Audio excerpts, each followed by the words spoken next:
we don't think that you can get it just lying in the park because people don't do tick checks. This is where Montrealer Jasmine Rochereul believes she contracted Lyme disease from a tick while laying in the grass here at Jean Mance Park near Mount Royal. 2 years later, and dealing with chronic health issues, she's warning others to check for ticks, just as Quebec's Public Health Institute, the INSPQ, reports cases of Lyme disease are on the rise in the province, and more cities are being considered hot zones yearly. So preventable by wearing bug spray, by doing tick checks.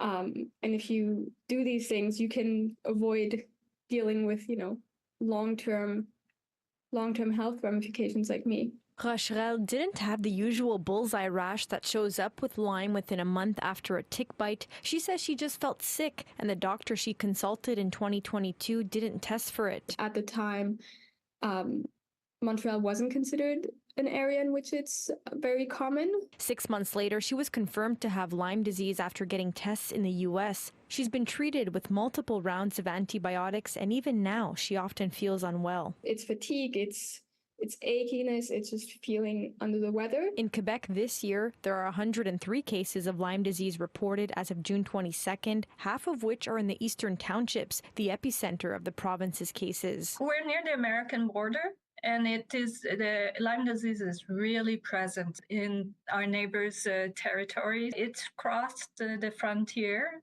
The animals also crossed frontiers, and so the ticks come with them. Lyme disease is now considered endemic in regions including Montreal, Laval, and the Laurentians, places with at least 3 locally acquired cases or 23 instances of human-caused black-leg ticks in a region over the last 5 years. If you're not wearing long pants, the likelihood that a tick that's infected with the bacteria that causes Lyme disease, the probability that that tick will bite you and transmit the infection is higher now than it would have been 10 to 15 years ago. I have bug spray. The important thing is to get the deep wood stuff, because the regular anti-mosquito stuff does not repel ticks. So you have to be specific to get the anti-tick stuff. The first symptoms of Lyme disease are the bullseye rash, fever, and muscle or joint pain following a tick bite. So if we realize that it's endemic in more places and we can highlight that, then that will lead to avoiding more people having the same fate as me. In Montreal, Alyssia Rubertucci, City News.